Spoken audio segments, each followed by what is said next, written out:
Hello and welcome to lesson number 2.1 in the Alice tutorial series. Today we're going to be looking at how to add objects to the screen and how to do some basic manipulation of those objects. This is the most basic thing that you can do in Alice, but in addition to simply putting objects on the screen, lesson 2.1 will aim to familiarize you with some of the terms that you're going to be hearing in a lot of the tutorials that we have from this point forward. You're going to see terms like object and subparts and methods and classes, and you're going to hear these words. And so as we move through here, I'd like, by the time lesson 2 is over, for you to be able to identify those terms and understand what they are and how they relate to your programs. Now, the most important thing you can do as a beginning programmer is to understand why your programs work the way they do. I've seen some really cool programs and I've seen some students create some really neat things, but the things they've created were simply copied and pasted off the internet, or they used so much help that when they were done, their project was really cool, but they had no idea why the project they created was working. So the aim of this whole tutorial series is to make sure not only can you make some really cool programs, but also help you understand why your programs work and how to apply that to other programming languages. So let's go ahead and get started with adding and manipulating objects. So I've got Alice open here. When you first open Alice, this is the typical starting screen that you'll see, and it usually opens to the Templates tab where you can select the world that you want to start creating in. You can also open previous worlds by selecting this Open a World tab here, or you can look at some of the worlds that you've had most recently open on the Recent World tab. But since we haven't created anything yet, I'm going to click on Grass and hit Open. Alternatively, if that screen doesn't pop up for you at startup and you get a screen that looks like what I'm looking at here, you can hit File, New World, and that will bring that same window open. If you don't want this to show up at the beginning every time, you can uncheck this Show This Dialog at Start Selector button here, and you won't get this window every time that you open Alice. In order to start programming in Alice, you need to have objects in the world. When you start, you'll have 3 objects by default. You'll have the ground, which is the grass. You'll have a light source. You don't have to worry too much about the light source right now. Just know that that is one of the objects, and then you also have a camera, and that's what you're looking at or looking through to see the scene that you're working on. But you don't have anything that you can add, change, or manipulate all that well, so we want to add objects. In order to add objects to our Alice world, click on this green Add Objects button. In this screen right here, you'll be able to add just hundreds upon hundreds of different objects and manipulate your scene in just innumerable ways. You probably want to first turn your attention down to the bottom here, where you have a list of categories for all the objects that you can put in your world. Now, there are ways to get more objects than this. One of my students' favorite things to do is to add like weapons for first-person shooters and things like that. So on the Alice forums, you can add new objects if you don't like the ones that are there, and we'll get to that in a future lesson. You can scroll to the right and you can see there's just dozens upon dozens of different categories of objects for you to pick from. I'm going to turn my attention over here and I'm going to click on this Ancients button. And when I open the Ancients tab right here, I've got a list of all the individual objects that are part of the Ancients category that can be added to my world. If I ever want to go back to the category screen, I can click on Local Gallery Core, and that will take me back to this screen. But I'm going to stay in Ancients for right now. So let's go ahead and add an angel to our world so that we can start looking at the properties of an object. Click on Class Angel. It will pull up information about that object, and click Add Instance to World.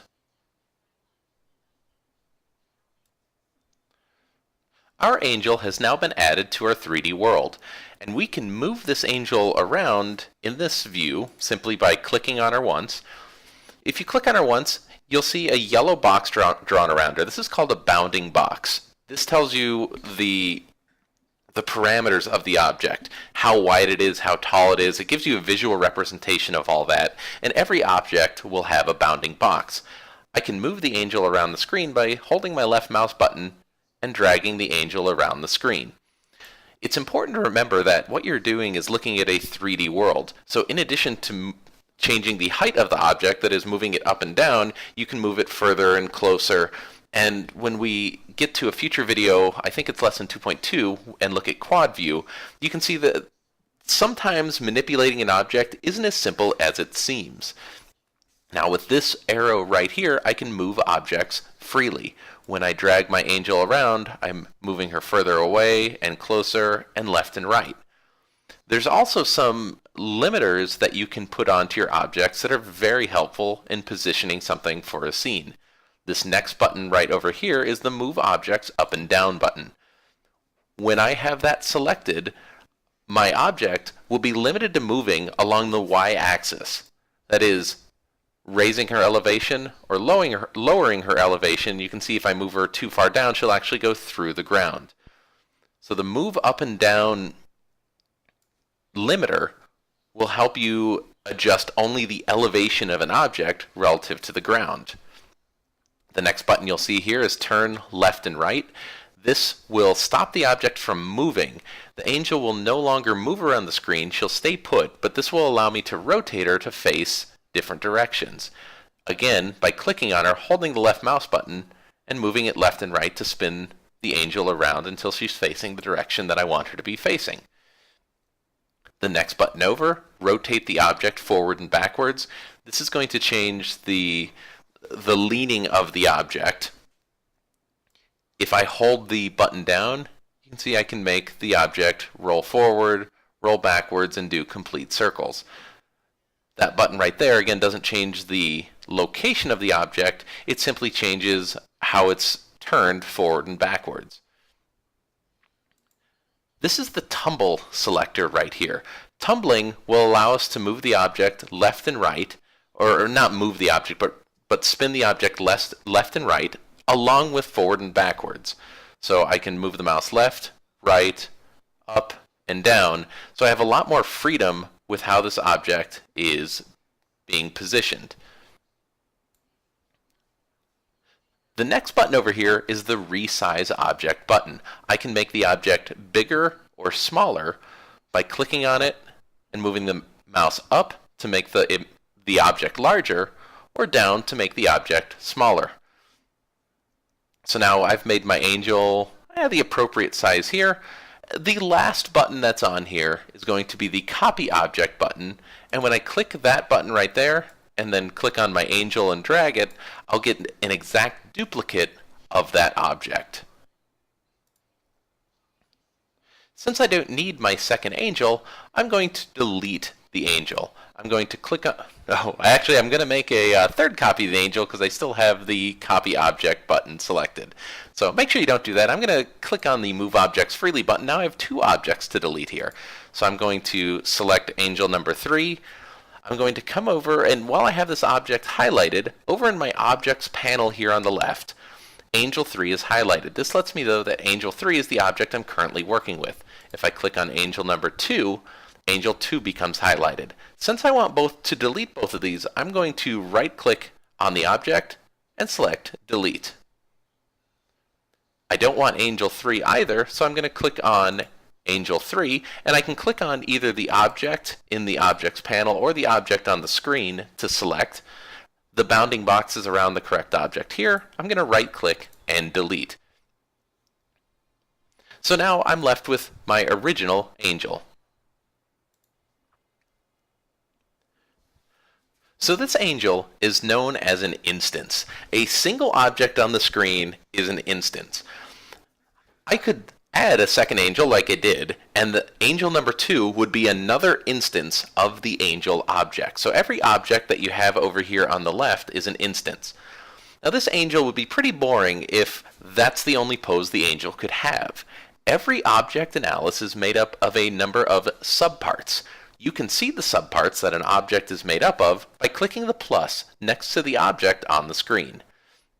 When I click that plus, I can see that my angel object has a skirt category, and a torso category. You can also see that the bounding box changes. This bounding box is around the torso area of the angel, and this bounding box on the screen is around the skirt area of the angel. Both of these have pluses next to them, so by clicking the plus on skirt, I can see that the angel is made up of a left foot and a right foot. Now, it's difficult to see right now because the angel's dress is covering the bounding box, but I can manipulate the left foot and right foot independently. Likewise, by clicking the plus on the torso, I can see the angel has an upper left arm, an upper right arm, a left wing, a right wing, and a neck.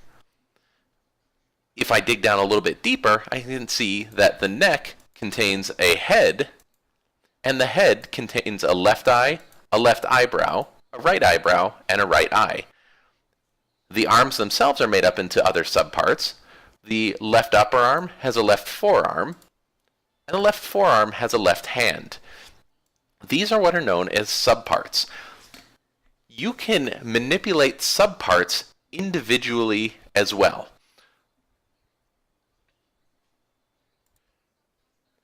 Subparts are an important thing to keep paying attention to as you add objects to the world because they'll impact the level of detail your animations can have. For example, if I were to go back to my local gallery, select animals, and then scroll over to the right, and I'm going to select this cute little penguin right here, and I'm going to add the penguin to my world. I can click on the penguin and move the penguin independently of the angel, but when I select the penguin, and occasionally you'll get this message that will pop up as well. It's a good idea to back up your save files. And if you haven't done it in 15 minutes, it will remind you. So I'm going to click Remind Me Later. But over here on the penguin, if I click on the penguin, I can see I can also open the head object of the penguin. But inside the penguin's head, I only have the ability to control the upper beak and lower beak. Whereas in the angel, if I went to the torso, the neck, the head, I can impact the left eye, the left eyebrow, the right eyebrow, and the right eye. These are all the objects that you'll be able to move and change and manipulate as you program. So I can tell right now by looking at this, if I wanted to make the angel wink, I could do it because I have control of her left eye and her left eyebrow. I might not be able to make the penguin wink because the eyes of the penguin are not individual subparts, which means as a programmer, I can't individually control the eyes. When adding these objects, I can also control the subparts individually inside this Object Edition screen. In order to do that, I'm going to check the box here that says Affect Subparts. What Affect Subparts allows me to do is select individual parts of an object. If this box isn't checked, when I click on an object, I'm always going to get the entire object. When Affect Subparts is clicked and I click on an object, I can get individual parts of an object when I click on it. Now sometimes it's difficult to get a hold of the right part. If I wanted to move just the angel's left wing, I can click on the angel's left wing, or I can go to the angel object in my objects panel to the left, scroll down until I find the part that I want, in this case the left wing, and select it that way. Now, when I move the object, I'll be moving the object individually from the object. So I can take this wing and I can remove it. I could then take the right wing and remove it and be left with just a person. Now this might be part of an animation that I'm making that I want an angel to lose their wings. This gives me the ability to do that. Another important shortcut key to remember in Alice is Control-Z. If you make a mistake, you can hit Control-Z to undo an action and put an object back to where it was. I might want to make the angel look at the camera without turning her torso. In order to do that, I'm going to select just the head of the angel. I'm going to turn objects left and right, and then with my mouse, I'm going to manipulate the head so that it's now facing the camera. I might want the penguin to be looking at the angel, and I can do that by selecting the head of the penguin, making sure that Turn Objects Left and Right is selected, and having the penguin look over to his right at the angel. This is the basics of setting up an initial scene. We're not doing any animation yet. However, to start an animation, you're going to want a scene set up already, and this is how you're going to do it. When you've got a scene that you're happy with, click Done. So there you have it, the basics of adding objects to a world in Alice. Now in the next lesson, we're going to look at how to use the quad view to properly position objects relative to one another. We're also going to look at some of the optical illusions that Alice can create because of the 3D space that you're looking at. Objects can appear a little bit missized, and they can appear to be in places that they're not really at.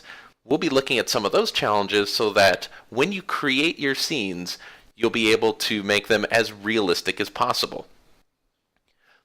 To make sure that you understand what we covered in this lesson and all future lessons, we will normally have what are called challenge programs at the end of a video. Now, by no means are you required to complete the challenge programs, but they're designed to use the skills from the video you just watched to see, do you understand it? If you're able to complete the challenge program without problems, you know you've gotten everything you need and you're ready to move on to the next lesson. If the challenge programs prove to be too difficult, you may need to go back and watch this video or previous videos in order to get what you need to finish the challenge program. So let's take a look at the challenge program for lesson 2.1.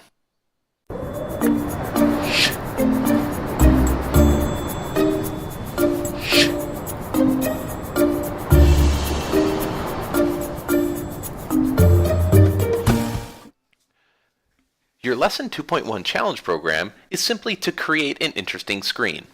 I've provided an example here. Now, interesting is definitely a debatable topic. This might not be the most interesting scene in the world, but it gives you an idea of the skills that you should be able to have to move on to the next lesson.